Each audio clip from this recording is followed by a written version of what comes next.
Good afternoon, partners. This is Sherman Crancer, Senior Partner Channel Development Manager for the Western United States. I want to say thank you so much for joining us again today. We've got a great panel today.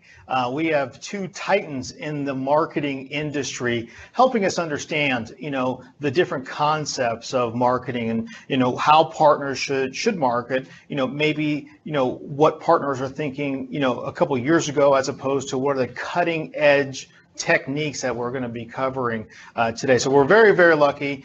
This is the last show for the season here. So then we'll be coming back in the fall with a calendar of 12 different shows, a lot more impactful. We're going to really bring the guests on those.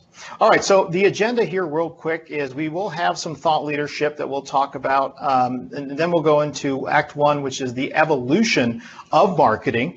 Then we'll talk about strategies that work today, and lastly, we'll have concepts in action.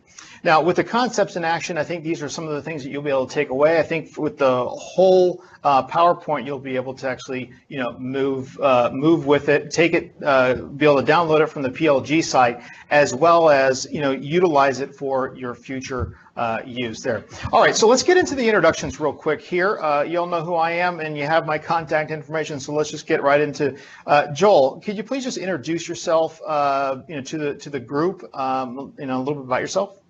Sure. I'm the CEO of Human Marketing. So we are an inbound agency focused on helping generate inbound leads, customers, and opportunities for SMBs. Awesome.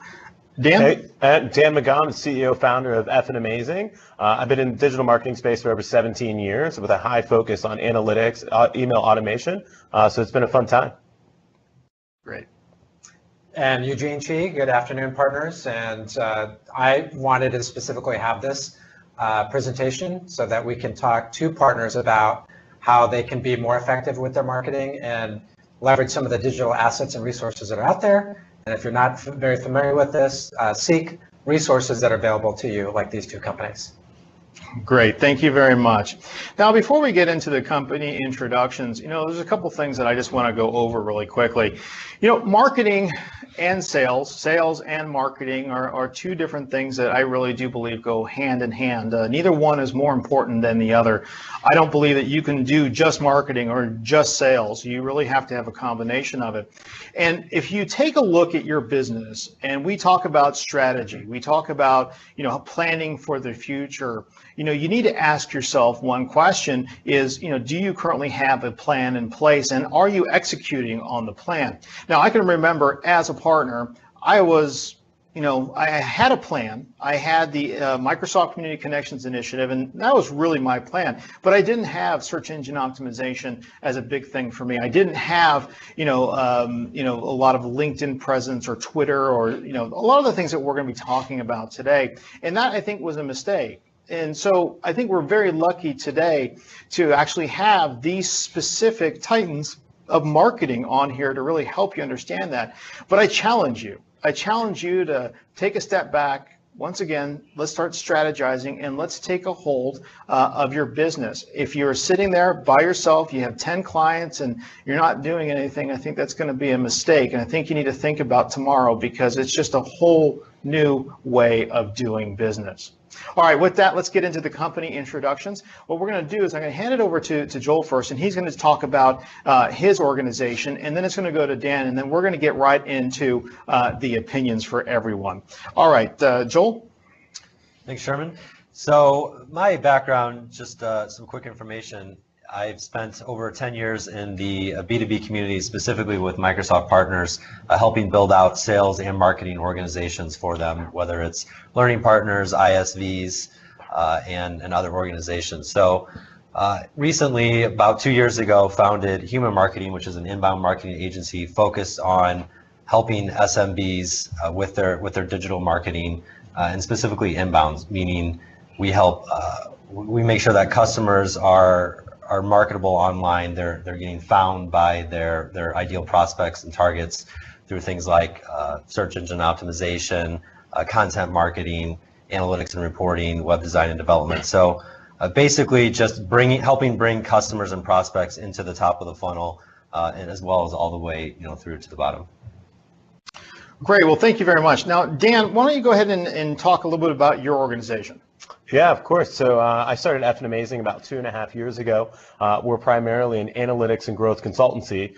So what we really focus on in the beginning is helping companies measure their actual websites, any of their email marketing, their effective sales channels, and then helping them turn that measurement into insights, which they can then use for actions that they can actually do. So a lot of this is going to be marketing automation, whether it's conversion rate optimization on their site, learning how to do better outbound prospecting, but really taking the core data that they already have to help them make better decisions in the future. Great. Well, thank you very much. All right, so let's get into part one, and it's really about the evolution of marketing. I thought we'd start there first. Kind of get to it. So let me ask you this. I'll start off with Dan. Really, tell us how you see the marketing in the mind of a partner, and how you see it as a marketing expert. Yes, as a marketing partner. How would better clarify the question? I apologize. As a marketing partner, well, not as a marketing partner, but as a partner, how do they see when you're talking to partners out there? How are they seeing marketing as opposed to how you see marketing? Yeah, of course. I mean, I think a lot of the partners see it very surface level. They see it as something that you do once and then you kind of forget about it. It's not something that you do consistently all the time, have a very good cadence to it. I think the difference about the way that we would look at marketing is it's something that you have to be doing all of the time. It's something that never stops. I mean, there's a true frequency and cadence that you have to be successful and make it really work. So I totally agree. I think where some small organizations fall down is they view marketing as a completely different silo, almost a campaign in and of itself, as opposed to something that integrates truly with their existing business development efforts. So just like you build your sales organization, just like you built your company, you build your marketing practice. And today it's really not sales and marketing separated or anything like that. It's totally they should be joined, and they should be holistic in their process, and there really shouldn't be a lot of different conversations around those two. So I think that's some of what we'll get in today, is integrating the sales and marketing process from a higher level. I think that's a lot where this concept of growth has come from over the past few years. Is it's no longer about we have marketing as one silo, we have sales as another silo. Basically, a lot of organizations are just considering it growth, and then how do we merge those two things together so they work cohesively? And that's usually where the biggest problems really happen is if you have marketing that's on its own island and sales on its own island, and they're just throwing leads over the fence, I mean, you really aren't going to see much momentum in your efforts. So for us, it's one of the reasons why as a company, we said that we do analytics and growth, and it's because we don't limit ourselves to just saying, hey, we're going to do one email campaign. We make it consistent. We want to make sure the whole organization is involved. Right. It just seems that this is a problem that all these companies have, and it never gets solved, right? So sales and marketing companies come together, they are not integrating this, and it just seems like it's an issue that there's no answer to. But I guess you guys might have a different perspective. Sure, yeah. So I think one of the growing trends is to split your company up into views of like acquisition and monetization, for example, where sales and marketing cross over, and you really don't talk about sales and marketing. You talk about who's in charge of acquisition, who's in charge of monetization. And you would think that those are maybe split between marketing and sales, but that's not the case. You have marketing campaigns that are specifically designed to convert, a customer to, basically a paid customer, and vice versa. So aligning more towards the needs and the goals of the organization, as opposed to sales does this and marketing does that. Yeah. Cool. So let me ask you this. I think that there's a lot of partners out there that are thinking that maybe the ROI on hiring a marketing person really isn't there, and they're just happy with what they're doing. Joel, you and I kind of talked about that a little bit earlier. What are your thoughts, and then we can open it up to the group. Sure. So I think going into it, again, kind of going off of the conversation we just had about how you view marketing. And sometimes there's not a good goal and a good plan going into that, and a business owner will say, well, I need to do marketing, and so I'm going to hire a marketing coordinator. And the business owner may think this person is going to come in and basically make their phone ring and take their organization to a new level, and the marketing person is coming in thinking they're just going to implement some basic marketing tactics like they would in their everyday life. and there's really a mismatch and a miscommunication. So I see that a lot with SMBs, where basically the position is set up for failure because you're asking this person to do something that is really a much bigger effort. It crosses across the company, and it's something they need help with, and basically a lot of experience in. Yeah. It's interesting though, because when you think about marketing, if you're not a marketer, you forget that marketing is copywriting, it's design, it's web development, it's all of these other things. So when a normal small business goes out and they hire somebody for marketing, that person says they know marketing, they can post on Facebook, they can post on Twitter, they can maybe write a blog post, but it's the expectation of all of the things that these people are supposed to do, which is what really makes it fall short, I think, a lot of times, is because you're hiring one person, but you're giving them 25 jobs to do, and they probably only have experience to do maybe 3 of those things, and then your expectations weren't correctly set. You didn't set their expectations, so it just makes it really, really difficult. So in a lot of cases, and that's what a conversation we had, is that working with an outside person is actually helpful, because if I came to, for an example, human marketing, you have multiple people that can work on my project compared to just assigning it to one person and hoping they can make a logo or add it to a PDF. Exactly. Yeah, I've seen a lot of founders or CEOs of companies. They, very much so, have high expectations. They think that they're going to transform their business. They hire a marketing person, but I think they get absorbed in doing some of the tactical aspects of marketing. A lot of marketers that are SMB partners focus on event marketing. They focus on following up on some of the leads that they get that might be inbound. But if they want to do something transformational, they just don't have the bandwidth of doing that.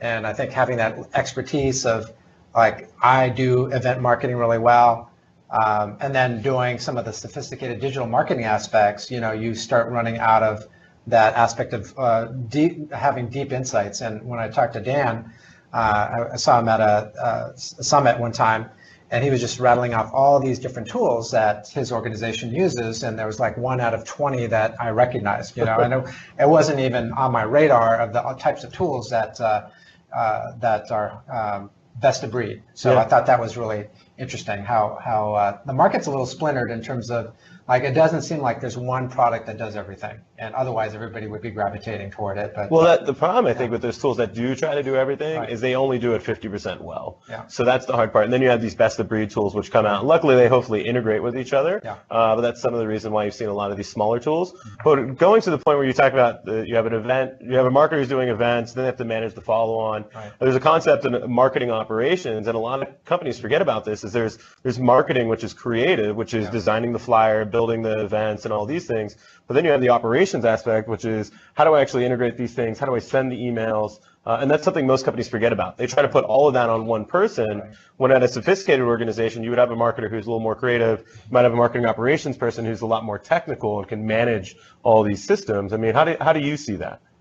Yeah, I agree 100%. I know it's hard for SMBs.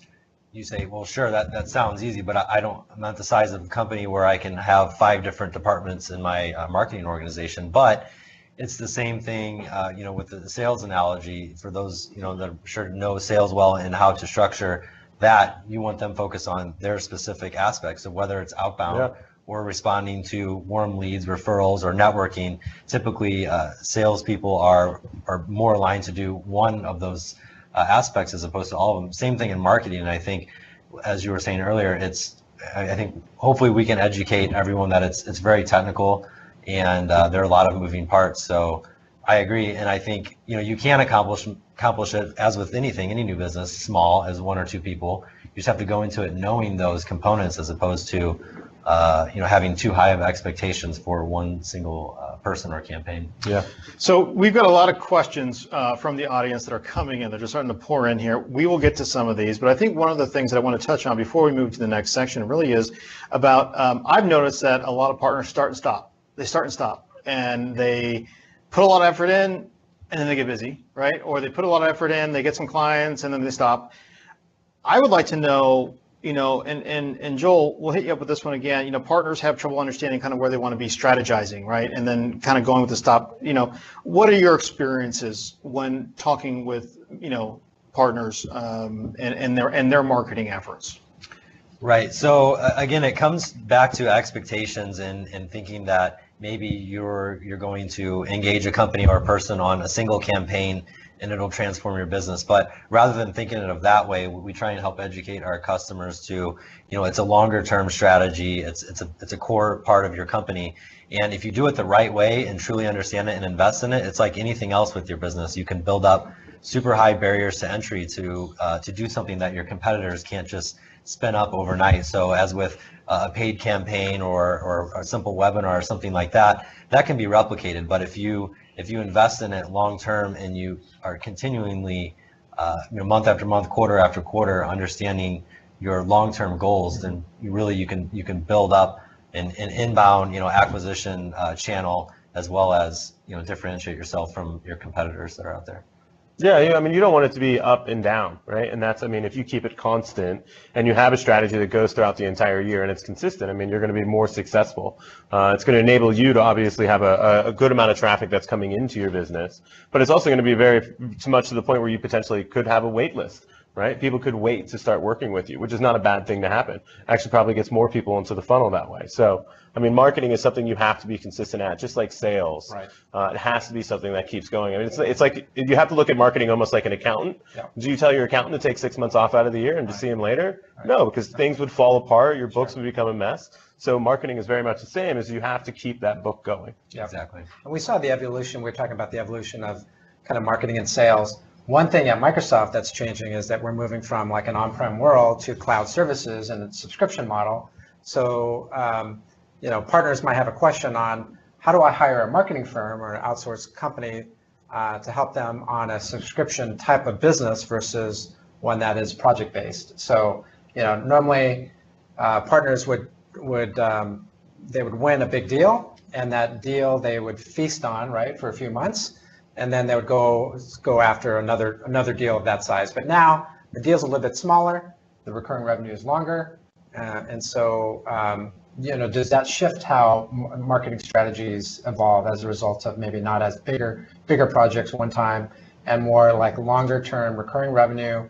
And so you really focus on kind of like the lifetime value of that specific customer.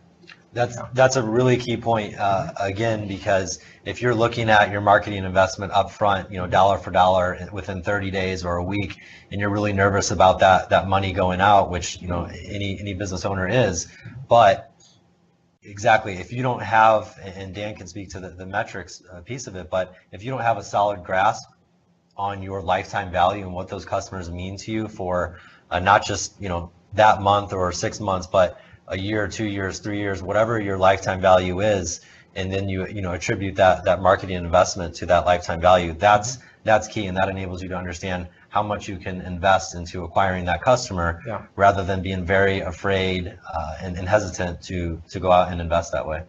Yeah, with recurring stuff, I mean, a lot of it is just going to the inbound. I mean, it's a lot more, the marketing is a lot more educational compared to trying to be transactional. I mean, I would make the hypothesis that before, when it was one large deal, I mean, it was a large sales process. Sales rep in the whole time. But since that amount has come down for the first purchase, you can get them in the door a little bit easier, but you have to make sure that you can maintain them. And a lot of that's going to be done through the same style concepts with inbound marketing, which is going to be educating them, keeping them engaged, and making sure they can continue to get value from the tools. Got it. Now, I'm just curious, how much do you focus on kind of the post-sales retention strategy? So this whole notion, we have this notion of customer lifecycle value, right? So it's not about just securing that customer, but you got this recurring revenue that's coming in, and we want to kind of make sure that customer doesn't fall through the cracks, that they're being satisfied, in terms of just expectations of managing them, and they're going to upsell and buy something else 12 months from now, 18 months from now. So this whole notion is so much more critical now because of the subscription model, and we have so many different cloud services that it's not just one thing, one and done. We've got additional cloud services that we can stack up. Mm-hmm. So have you had customers kind of talk to you about retention strategies? cross-sell, upsell types of promotion. Absolutely.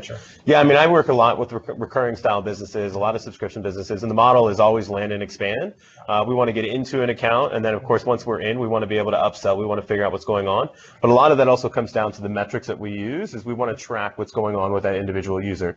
Are they using the tool? Are they getting value from the tool? Are they using it effectively? And then all of this is integrated with our CRM, so that way we can understand if there's an issue with an account before they ever even raise their hand. So you definitely want to pay attention to this and make sure that you understand what's going on with the customer 6 months in, 12 months in, 24 months in, because you don't want to lose them. But at the same time, if you notice there's a high uptick, you can sell them another service. So you want to make sure that you're continuously trying to upsell that account. Yeah, I think for the less mature business that they don't understand that and don't have those models, the tendency is to just, marketing is synonymous with filling the top of the funnel and new leads and new customers. And some businesses won't think of marketing and aligned with existing customers and lifetime value and upsell. But that shouldn't be the case. The same way that you would treat a new customer, you would treat an existing one. So yes, they're on, they're using Office 365, but now we have this customer, we have this list. How do we remarket to them online to, upsell to, SQL Server or Azure, whatever that is? And that's the same process that you would go through for a new prospect. And so a lot of companies really miss that step of marketing being aligned with the bottom of the funnel and then getting them back to the top, much like a sales rep may. They may focus on that new business because it's exciting and less on the back end. Yeah. Got it. So, it's interesting. They have a question came in here, and you and I, we're going to have different opinions here, but it says, is there only one steering wheel for company direction? Does marketing drive direction for sales, or does sales drive the direction for marketing? Who takes the lead? Now, I would tell you, because I'm just a pure sales guy coming from a lot of sales organizations, I would always be the one that's like, well, no, it's sales. These marketing guys got to give us the lead. It's all sales. But I would imagine that you have a different opinion. So I'll throw it, Dan, why don't we give it to you first? Yeah, I think sales and marketing should work together hand in hand. At a previous role, I was head of marketing. Our CRO and I, he led the sales organization. We did everything together. It was never marketing is doing this or sales is doing that. It was literally both departments are doing it together, and we were very unified. Now, we created a massive growth at that company, but that's not like every other organization. A lot of times, sales is taking the lead because they talk to the customers, while marketing is following behind because they're just listening what sales is telling them. Sure. I think they should be working together. Not everybody's going to be on the same page, but that's the best way to go about it. Yeah, I think Joel had a good point in that it's not just top of the funnel. Because if it's top of the funnel, you keep your groups separated. As long as you're filling that funnel, then sales is happy. But the problem is that sales may have to tweak the strategy, or they see that the feedback from partner or from customers is much different than what they're trying to target with marketing campaigns, right? They're like, well, that campaign is not resonating with specific customers, so we need to adjust this. So I think it's really critical that the marketing people are listening to what the field is hearing from their end customers, right? Exactly. So that they can fine tune that strategy. Yeah, and then setting up the KPIs accordingly. We just had this big shift with an MSP that we're working with where, before our organization was held accountable for net new opportunities and net new leads, and we shifted to all opportunities and all leads, whether they came from the channel, referral, sales directly, or inbound, because everyone understood we're responsible for that whole funnel, both sales and marketing. So now sales and marketing are more closely aligned and talking about the campaigns in a holistic style, and that's how it should be. I agree. I mean, I was another organization I worked at. I was responsible for marketing, and all I was measured on was the number of leads I created. That was great. I was able to 300% increase leads in about 9 months and had a great blowout. Sales wasn't able to do much with any of the leads. And that was kind of the point, was saying, like, you can give me this number and create leads and I just throw them over the fence, and whether they work or not, it doesn't matter to me. So we changed the structure of the organization, and we made sure that I was now graded on the actual deals that were closed. I still had a leads quota, but I was actually graded on closed deals. So it made us all aligned and made us all focus on the same thing. Yeah, that's a good point. Yeah, and the opposite setup leads to, I did this, you did that. they did this instead of a team effort. It's an argument, yeah. Exactly. It turns into marketing versus sales. Right. It can absolutely be contentious. It could be like, well, why isn't marketing getting me some? I kind of looking at in two different perspectives as well. I think it really is a symbiotic marriage between both of them together, planning together, executing together, saying, hey, what's wrong, what's not wrong? Hey, we're in this together. So it's not really necessarily a sales and marketing department, but more like a Saul marketing. Something like that put together. All right, so we did have a couple other questions. Someone was like, what are some tools, and we'll be getting into that later, about what are some tools that we should be using. So the experts are going to help us along with that. And then they talked about, there's another question that came in from Derek Gabriel about marketing automation. What software would they recommend? We're going to go into that in just a second as well. All right, so why don't we kind of move on to strategies that work today. I think the main purpose here is so that not only you're hearing us talk, but you actually can take some stuff away from it. So tips. Why don't we go into your top 3 to 5 tips on marketing? And Dan, we'll start with you. Yeah, I mean, a really big one with marketing is not only just marketing, but also is how do you get people into the funnel through prospecting. So, I mean, I know that it's not typical for a marketer to actually be doing prospecting, but that's actually part of the job, is collecting new people to add to the funnel. And that a lot of marketers start looking at how do they capture the just get leads that come to them, which is really important. And I talked about this earlier with a tool that we use called Klenty, K-L-E-N-T-Y, which enables us to basically pull leads off of LinkedIn and other places, so that way we can add them into our marketing campaigns, which then build leads for our sales team, which is really good. I know that a lot of the MSPs are doing events. There's good tools out there like MailChimp, which make it really easy to follow up with those people, have an email cadence as well, and make sure that you can follow up and get the deal, because not everybody's ready to purchase today. They need to be nurtured into that. Another one that we talked about was video and email. We use a tool called BombBomb, which makes it so as soon as somebody emails us or comes into the funnel, we're able to take a personal video, say, hey, Joe, thank you so much for shooting me a note, and actually send them back a video. And we've seen an 80% increase in response rate from those types of emails, which is really, really helpful, because it now makes it a human-human conversation compared to just an email, right? Emails are free, people are not, so it definitely adds a little bit more value to that.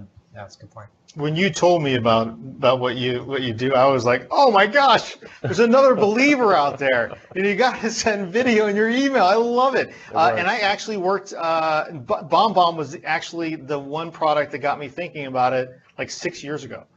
So that's real interesting. So Joel, what are your tips? Your top 3 or 4 tips? Sure. So I'll go with one of the ones that typically is a little bit more complicated for businesses to ramp up on, especially if you're going to go headfirst into digital marketing and online acquisition, which is content. And it's difficult for every company, even marketing companies. Yeah, it's tough for me. And over and over again, there's no exception. It's very hard to extract content from businesses and say, and basically what they're lacking is a product marketing focus, because small businesses like us or anyone else, they can't necessarily afford to have a product marketing department. So, but it's going to enable everything. It's going to you're going to use it in your sales collateral, your email marketing efforts, your inbound marketing efforts, your blogging. Basically, your communication to the world online is only going to be through content. It's the only way it can be done. So that's a big one. Of basically just know that has to happen. Yeah. So question on that before you move on to your other points. So the content piece, Microsoft provides partners a lot of content. So should partners just grab that content, post it on their website, put it in their presentations? It seems like what a lot of the search engines are looking for is like unique content, right? So should they tweak the content, and what's that tweaking range? Is it adjusting the content by 10%? Does that help to? Yeah, that's a great question. So first of all, in working with in the Microsoft industry for a while, I know that not as many partners leverage that content and that information as should. So it's not quite as redundant as you might think. Secondly, for top of the funnel and say organic online acquisition, if you're going to try and be found by the search engines, you want to be unique and you want to differentiate. So yes, you should create original, content that maybe is a spin-off of the the assets and they're ready to go. Right. But I would say once you're talking to someone, that's exactly where we go to use campaigns and offers. So basically, when you have someone, you found that they found you. Now, what are you talking to them about? Right. Well, Microsoft already has that created. You can go to them with a prepackaged emails, offers, everything, and that doesn't need to be unique, and that's all ready to go. Yeah, nice play. Well, let me ask you this. So what is the strategy? Is the strategy for them to open up your email, remember who you are, so when they have a problem, they will remember who you are, or is the strategy to drive sales through that email? I'd like to figure out what are your thoughts on that? Yeah, I mean, it's really about being personal with the person and really trying to create a relationship with them. So, I mean, a lot of times it's trying to make sure that you can stay top of mind and you can stay fresh with that person. You obviously want to close deals, right? Everybody wants to close a business deal, but by having your face there, it makes it a lot more personal and people can connect with you on that. Yeah. So I think I interrupted Joel in regards to the tips. so the additional Yes, tips. please. No worries. I'll speed through the next couple here. So sales process and lead follow-up is huge. I don't think I know every organization I both consulted for, worked with, or worked in directly. There are leads that are being missed, whether it's the first follow-up or the second or the third. There's rarely a solid system in place to know, well, first of all, a system in place to say, well, this is what you should do and when you should do it and how you should call, email, follow up with this customer, be it from sales or marketing, and it should be both. But secondly, the metrics to know that that's happening. So from a sales manager or a CEO perspective, it's easy in Dynamics. It's a one view. Here are leads. Here's a column that says, were they contacted? Were they not? Did they get the first, second, third follow up? And you'd be surprised that over and over and over again how many companies are focused on new, but then you go and look at their leads and they have half a dozen that haven't been followed up with a second time or even a first time. So I think that's a big miss. And then basically just join forces of that sales funnel with marketing and marketing automation. So storyboard out your customer lifecycle journey from the first time they learn about you to when you close that customer all the way through upsell and cross sell. And at what parts of the funnel and who's responsible for it and what campaigns you're running through marketing automation, through sales follow-ups, through ready to go campaigns. Just put that on a big whiteboard, map it out, and you will quickly realize how many holes there are in that process. I think it's interesting though with the emails and the follow-ups. A lot of times organizations feel like 2 emails is enough.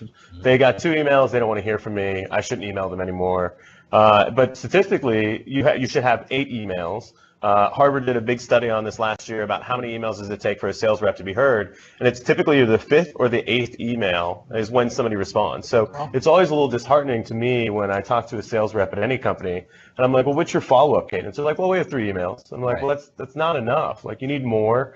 And it's also good to add humor to these things. It's interesting. Our 5th email on our cold outbound is actually the Cookie Monster sitting there going like this, and that's actually one of our best response emails, right? Now, I don't think you should use that in every work environment, of course, but I think people don't send enough email. They actually give up too early. Yeah, our big last follow-up is, 2 big images, yes or no. We're just going to stop contacting you, or yes, and that triggers a call from the sales rep. But even, especially in this industry, we're in marketing, but even probably be more funny, more interactive, more personality as a way to separate yourself. I think people would expect that from a marketing agency, but from an MSP, they probably don't expect that. So that's a good reason why you should do it. And you might not get the response then, right? But in 6 months when they actually have the problem, you're the one they're going to remember. Exactly. And that's what's really important, is you want to make sure that you're the one that they remember. Yeah. And we've got different partners in the room listening that are trying to determine, should I focus on kind of building up my marketing practice? Should I outsource some? And so I'm just separating some of the partners listening in. So if partners want to kind of use some tools, what would you suggest from a CRM perspective or marketing automation? Those seem to be the 2 areas of common interest. I would say that partners are probably aware that you have internal use rights that you can leverage Microsoft CRM. And I'm not, probably the panelists are not as familiar with Microsoft CRM. So just wanted to get your perspective on, what tools to use, because I think that's what they're honing in on. And maybe you can also talk about how many tools you actually use in your business for your clients too. So give some perspective to the partners. Sure. Well, I think the lowest hanging fruit for every organization on this call, unless you're more advanced, is the same tool that Dan's going to recommend, and it's because it's the easiest, is MailChimp. It's universally the cheapest, it's the easiest to set up, and it does marketing automation. So in a couple hours, you can literally spin up an automation funnel without the expense of thousands of dollars a month. It's now free too. They made it free like 2 weeks ago. So for up to 2,000 contacts, you can have free marketing automation. Yeah, there you go. So that's hands down, do that.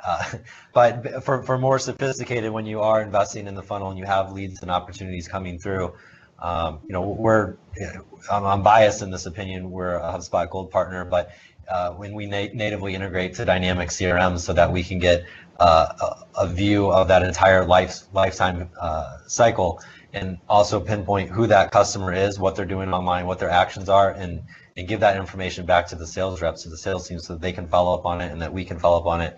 It's important to match the digital footprint, the actions people are taking online without telling you, on your website, on your blog, and your emails, and then map that back to your campaign. So there is a lot of tools out there that do that, and I think you can touch on some more. There's a ton of tools, and that's the one problem, is that there's new tools all the time. Right now, a lot of the tools that we use, I mentioned Clenty earlier. We use Clenty for our outbound prospecting. So we can actually crawl, or we can actually pull in LinkedIn information, prospect directly from there, and then put these people in different cadences. So if I have a reason to reach out to you, I have 10 different emails I send you, and I'll put you in an email cadence where I'm going to send you 9 emails. But based upon the actions, we also use another product called Autopilot. Autopilot is a marketing automation tool. It allows us to do a lot of custom things, from text messaging to sending postcards. We're sending lots of emails through it. Integrates to just about almost any single system that you want, and it makes it really, really effective. I think it's interesting, over the past few years, what I've really had to learn, and now as somebody who does even more sales than typical, is that the communications channels have dramatically changed. Our 2 biggest deals that we closed last year, the last days of it were closed via text. They weren't done over the phone. They weren't done in an email. It stayed as a text message. Even when I went to buy a car, it was text message, right? Like, which one are you going to get? So I think testing different mediums, of course, is very helpful. But Autopilot was a great tool that helped us be able to actually add that into our stack. From a CRM perspective, I mean, of course, you do have Microsoft. A lot of organizations are using Salesforce. There's a lot of plugins that we use to get access to that. But we just try to make sure that there's one place where we can find all of this data. Like you were saying about with HubSpot, I mean, you want to understand. It's not Excel. It's not Excel. I try to stay out of Excel. I mean, don't get me wrong. I love Excel and I do tons of work in it. But I mean, it's so much nice to have a nice user interface where I can go in and understand, this is where this lead came from. This is how much money we potentially spent on them. These are all the different touch points that we've had. And this is how much they are actually worth to us. And that goes back to your conversation earlier about lifetime value. Is like, we have to be able to connect the acquisition source to lifetime value of the customer. So that way we know that events are doing really, really well for lifetime value. But we know PPC, lifetime value is horrible. So we probably shouldn't do more PPC. So connecting those things is really important. Exactly. So you mentioned, well, actually, we had a question about, should I use Twitter, LinkedIn, social, Yammer, Facebook, Instagram? It's too much time. I can't focus on anything else if I'm constantly tweeting, excuse me. What do you guys think about that? I mean, what was your opinion on that?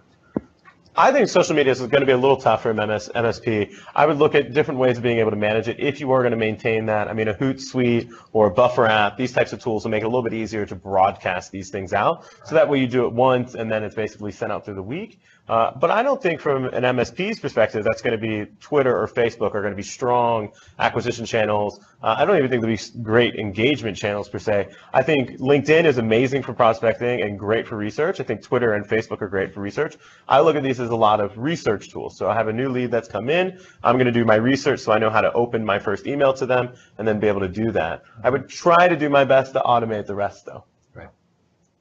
So the B2B IT organizations we work with, some of the same feedback. Basically, we use social as air cover to campaigns, right? So if you're reaching out or someone's finding you, no doubt, especially if it's a higher value engagement, they're going to check you out. They want to see what you're talking about on LinkedIn, maybe on Twitter, maybe on Facebook. And then also for your existing opportunities and customers, it's just another channel to communicate with them. So we don't use it as we don't necessarily use Twitter or sometimes we use Facebook and LinkedIn as new acquisition channels. Instagram Yeah. for e-commerce, but not necessarily in the B2B space yet. Maybe we'll be there one day. But yeah, basically, it just has to be done in the right way. And I think businesses get a little scared because they hear social, Twitter, tweets, shares, follows, and they're like, well, that's not for me. Well, in the right light, it is. Mm-hmm. And it's not necessarily a new acquisition channel. But as with anything in marketing and omni-channel, you want to make sure you're covering your bases. But it doesn't have to be so complicated that you just basically all or none and you don't end up doing anything. Well, I agree with the air cover concept. Like, you want to at least have those channels activated. Ours is completely automated. So our Twitter account literally just reposts all the things from our blog. So every 9 hours, there's something new that comes out. It's not technically always new because it's a blog post, but it is providing us a little bit of that air cover, which I would agree. You do want to make sure you don't want to have a page that hasn't been updated since 2014. Right. That doesn't look good. Yeah, right. So. Exactly. So LinkedIn, a lot of our partners use LinkedIn. They post stuff. They're every B2B user typically is on there. Any recommendations on how they can use that more effectively? I'll come at it from more the content and super top of the funnel perspective, and then I think Dan uses it more as a hard tool to acquire new customers. So again, we use it as more of a reinforcement campaign and also acquiring. So if you have something to offer other than come buy our service right now, but if you have a webinar, if you have an event, if you have an asset like a white paper or anything from the ready to go campaign suite, that's a great place to promote it. And for not a lot of money, if you're paying per click on a sponsored post or a sponsored ad, don't go and buy the $20,000 sponsored ads right away. You can do it incrementally, cost per click, throw a few $100s at it, and it's a great way to drive webinar registrations and things like that. But also, again, just to reinforce to your audience. So over time, as a CEO, you've built up hundreds, maybe even thousands of LinkedIn followers. Yeah. I think a lot of people forget that. So I know when I create articles specifically for knowing that, hey, I have 1,000 people that are going to probably see this in their feed, and really I'm just talking to them to remind them what I do or that we're there. So organically, without paying anything, it's a great tool to post to if you're willing to sit down and take the time and add value to your network. Yeah. With the I know with the articles on LinkedIn, if you post an article, it would send a notification to everybody in your network. Does it still do that? Well, it'll most likely come in their feed. Okay. And sometimes they may get an email notification about it as well. Okay. I know I used to, when they first came out with that feature, it would actually send push notifications when they were trying to promote it a lot. Right. So we abused that a little bit. We would put articles out there for everything. But no, it's interesting that you gave me a really good idea. I don't know why we aren't doing this. The webinar registrations through LinkedIn paid ads, that's great. That's a one-for-one match there because you can target whoever you want. And the goal is to get them into that. So I think that's a really good idea. I do recommend using the articles because if I'm mistaken, if you post an article on your notification center, you'll get a notification saying that somebody has published an article. And even if you have a network, like I have 8,700 people in my network, I don't know many of these people. I just add people pretty aggressively. Right. But even though I'm only trying to talk to 100 of them, if I put out that article and I put the right subject line in the article, I'm going to get those people that actually come into that. We should probably even do that for the webinars, right? Write an article about the webinar, push it out there. It's a free way to promote it. Really good stuff there. Now I'm excited because I have things to go do. That's what I'm going to do later tonight now. But we use LinkedIn a lot for sales, and truly acquiring leads there. One of the things about LinkedIn is that everybody that's your connection, you have immediate access to their email. So this has helped us out dramatically because, of course, there's certain people that we want to meet. There's certain people we want to talk to. Getting access to their email always isn't the easiest. In-mailing them isn't exactly always personal. But I can get them to connect with me. And as soon as they connect with me, I'm able to get access to their email now. And this opens up another communication channel. So we do a lot of that on LinkedIn. A lot of research happens on LinkedIn as well because I not only want to understand who is the individual person, but who are all the people that are directly around them. So from an account-based marketing perspective, okay, maybe I can have a conversation with Joe, but he's not the decision maker, but I can research who that decision maker is. So really, really effective things there. Go ahead. No, I was going to say the one tool that we recommend for Clenty, I know I brought up earlier, but Prospect Hive enables you to prospect off of LinkedIn. Yeah. So another really easy tool that helps you basically understand who these people are and then turn them into leads. Got it. Now, so we talked about the breadth of tools that are out there. So how many tools do you actually employ in your business for marketing purposes? And then how many tools do you have on for a specific client? Right. So we have an Excel spreadsheet that outlines this. I don't remember the number, but I know that you have to scroll to see the tools that we have monthly subscriptions to. Because basically, all of our expenses in our agency is SaaS. It's either SaaS or payroll. That's basically it, because there's so many tools. Right. And certain tools are right for certain size clients. Right. Some maybe one client is ready to invest and go forward with this, basically the Cadillac of marketing automation, but maybe MailChimp is right out of the gate. So with any given engagement, I would say, we're using at least, 10 tools, and then all up in aggregate, we probably use, 20 or so on an ongoing basis. And I know from an analytical standpoint, where you guys are focused, it's probably a lot more. Yeah. So I use on average 36 different tools a day, just myself. I love extensions and plugins. You know the number. Yeah, I know the number. A blog post. Our company uses around 53 basis. This is all of our team, so engineers and stuff like that included.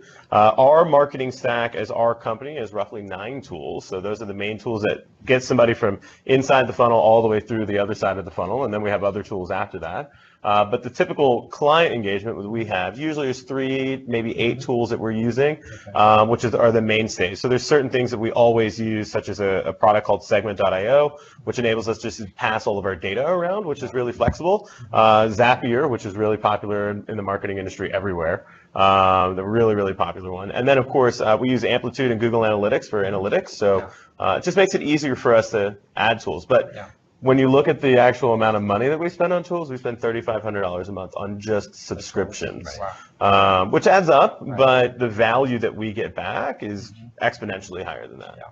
And in terms of everyone on this call, I would say that the common denominator with anyone and anywhere in marketing is going to be Google Analytics.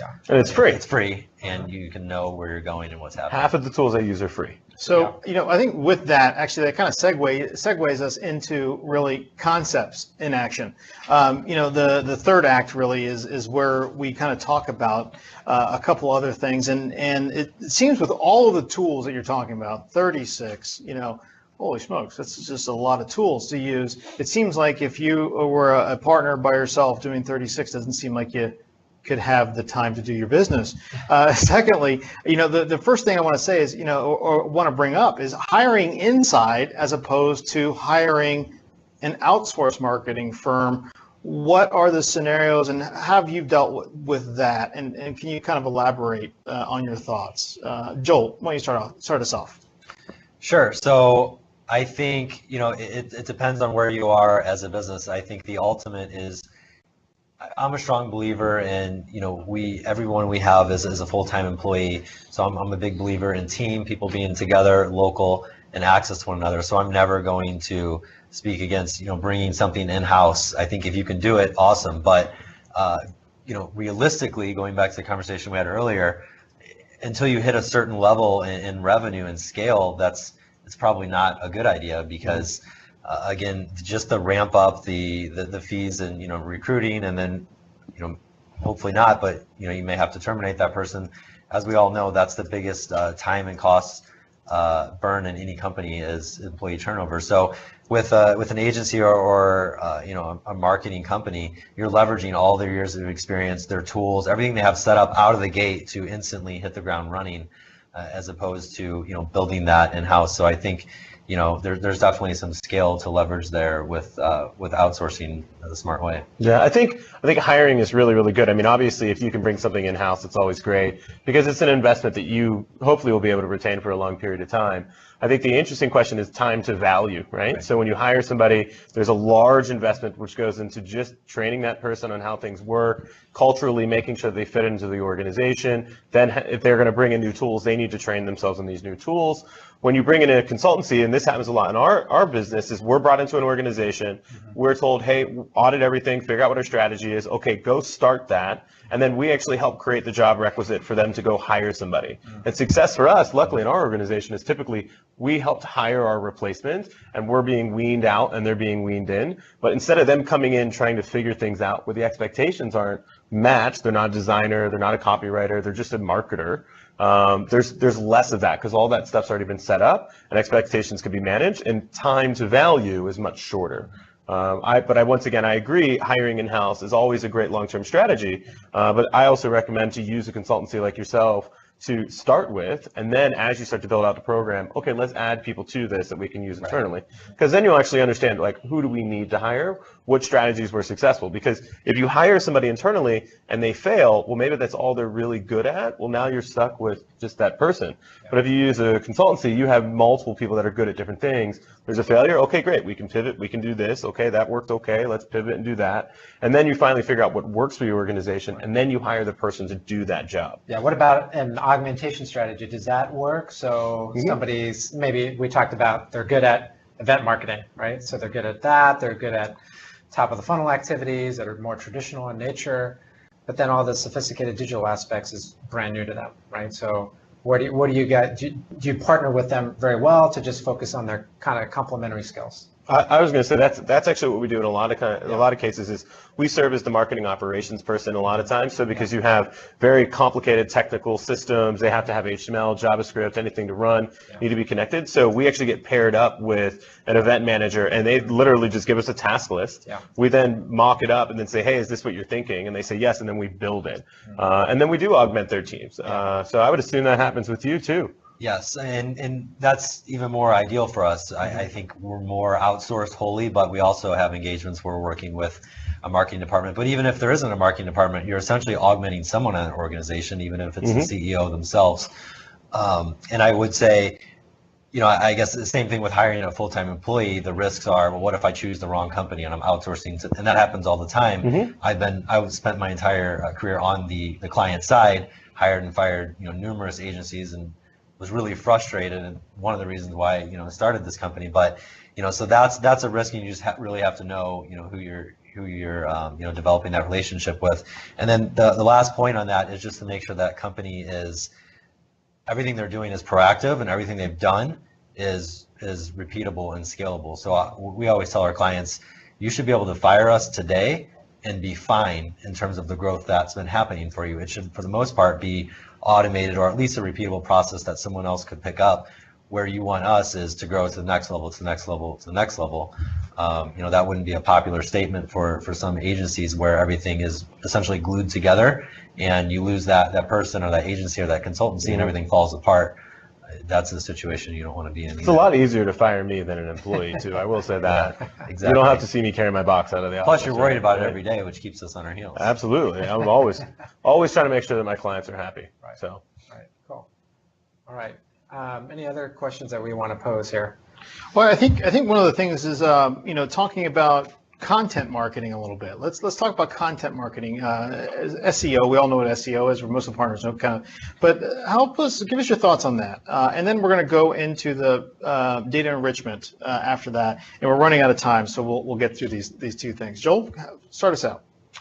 Sure. So I think I'm trying to relate it to just your core business, which is, if you go out in a sales consultation or someone calls in, you're telling them something, you're consulting them, you're advising them. So a lot of times what I say to business owners or whoever I'm working with, if you got on the phone with someone, what would you say to them? If they're coming to you with problems and questions, and you're able to, usually the owner, very effectively sit down and walk them through that process. It's basically just digitizing that and scaling that, for the world to see, because maybe you're solving an existing problem. And most likely you are. So, and it's the bedrock of everything that you're going to do in sales and marketing. So again, it touches email, it touches organic. So it shouldn't just be thought of, I have to write another blog because someone told me it's a good idea. Write it in a way that it's something you're passionate about, information that really is unique, and you can use it across all of your channels. It happens to me a lot where if I'm having conversations or consultations with potential prospects and keep getting the same question, write a blog on that. And then more times than not, I'm finding myself saying, oh, I actually just wrote something on that, and then I send it to them, and it helps either qualify or disqualify them. But content is definitely, still king. And for our engagements, no matter what the business goals are, it ends up after a while being 50 to 70% content marketing in one way or another. One thing I like about content marketing is repurposing content. So I do a lot of webinars, and our webinars always start as a blog post.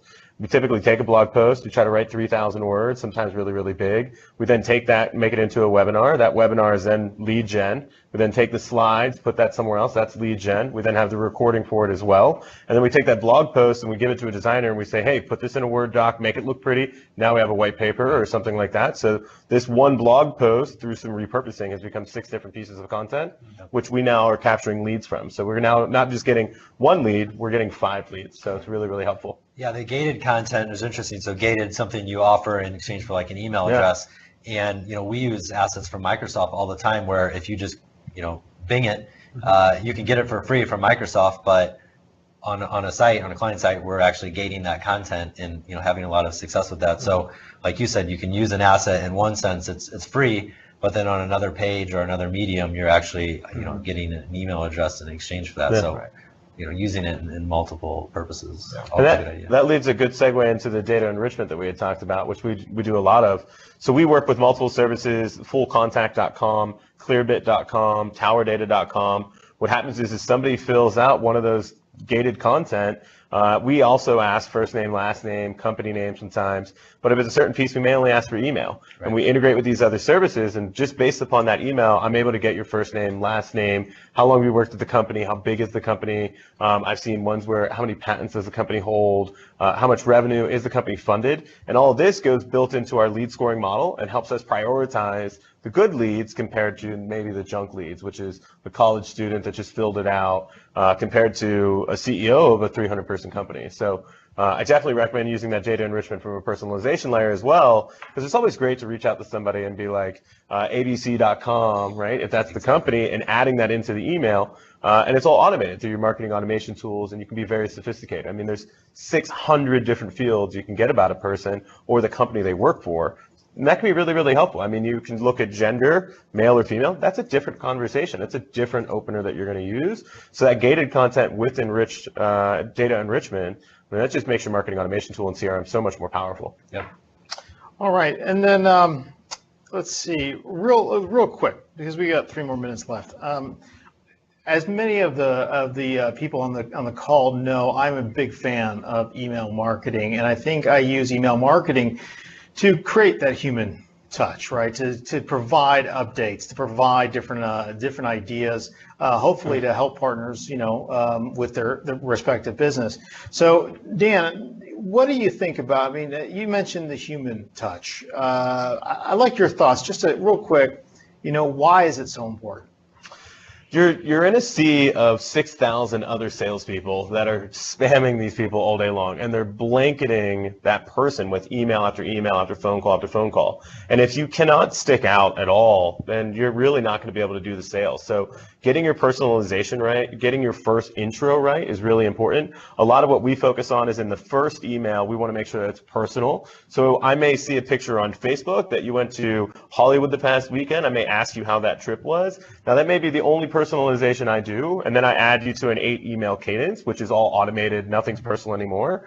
But you do want to personalize that first one to get the open, right? And then another, just on email, always reply to the last email. So a lot of people make the mistake with marketing automation is they'll set it up so there's a 7 email cadence over a 30-day period, and it's just every time it's a different subject line, it's a different email. You really want to try to do your best to make them so the replies, all you have to do is put capital R, lowercase e, colon, and then the old subject line, and then add the old email to the bottom, and almost all email systems will then thread them together. You're going to get a 30% increase in responses if you thread them together through replies. So that one personal intro in the beginning, which is, hey, hope Hollywood was good last week. Then, hey, did you get my message? Did you get my message? Did you get my message? At least it feels a little more personal because it's all in the same thread. Right. Yeah, I mean, the one thing I took away having that conversation with Dan was my head was spinning, right? So I think a lot of partners that are listening to this, if your head's spinning too, it's the same thing with me. And that's why I'm like, you know what, let's just have you guys talk about the things that you do on a daily basis and what you guys focus on 100% of the time, because most of our partners have to focus on their business. They have to focus on their customers. They have to focus on the technology. And so if there's somebody that could focus on the marketing and be an expert on that, that's what you do. So Sherman, I think we just wanted to close on kind of, I brought this up to encourage them to bring up an offer for partners if they want to engage with you. Could you guys talk about what you have in store for them? Sure. You want to go first? Absolutely. So if you are interested, one of the big pieces of inbound that and a big acquisition channel for us is organic. So our goals for most clients is to help businesses get found online organically. So if you don't know where you are today, you don't know where you're going, where your goals are. So the first foundational component is we put in place tools to measure where you show up organically online, in what position for your local geo. And that way you can tell, okay, this is how much effort I need to put in to basically outrank my competitors. So we have an offer, it's called SEO Kickstart. For basically $99 a month, you get a weekly report in your inbox showing this is where I rank online in the Irvine, California area for managed service provider, for example. And that way okay, this is how far we have to go to basically displace our competition. Mm-hmm. Yeah, and for us, I mean, we definitely would love to do a 45-minute consultation with anybody for free, get a good understanding of what they're trying to accomplish, what are the hurdles they're having, and then helping them understand if they're using the correct tools, the correct strategies, and if we might not be the right person to help them to at least make the introduction that's going to get them to where they need to go. Talked about, there's a lot of tools. Half of my job is to find the new ones that work well. So I'm always happy to recommend more tools. Right. Great. Well, the call to action here, and we're going to raffle off 2 one-hour strategy sessions as well, along with their offering. You can always get this deck on aka.ms/PLG, which is our resource board. So you can get their contact information. But I want to say this, look, marketing is an investment, right? Marketing isn't something that you go ahead and put, $1,000 a year into, right? You have to look at it. And then if you are really serious about that investment and about investing in your future, because it isn't just hey, I'm going to put $1,000 and you're going to give me 10 sales this week, right? It's about a strategy. It's about the long haul in this. If you're really interested in investing and that's what you want to do, go ahead and contact them. They're up here on the call to action slide that we'll post up here in just a second. Go ahead and contact Dan, or go ahead and contact Joel, and they would be delighted to help you.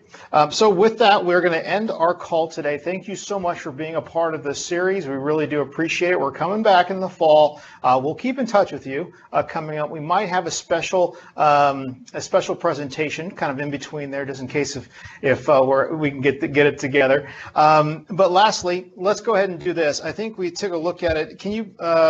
We had about 15 people who actually just put their name in because I think people had already thought they missed. 1 through 15, Joel. Okay. Pick a number. We'll go with 13. That would be Hindi Marciniak. So Hindi, please email me and I'll send you over to Joel. Hey, one more comment real quick. So I just saw that there was a typo on Effin Amazing's website. So it's EFFIN. Yep. Amazing.com. So there's no G after the Effin. No G. Okay. EFFIN. Amazing. Good catch. That camera was blocking the screen there. Yeah. Great. And then Dan, can you give us 1 through 15? 6. All right. We're going to give it to Derek Gabriel from Hawaii. Great partner. Yes. So coming to see you, Derek. Derek, send me an email. I'll get you over to Dan. But anyways, thank you so much for your time today. Have a great day and goodbye. Thanks, everyone.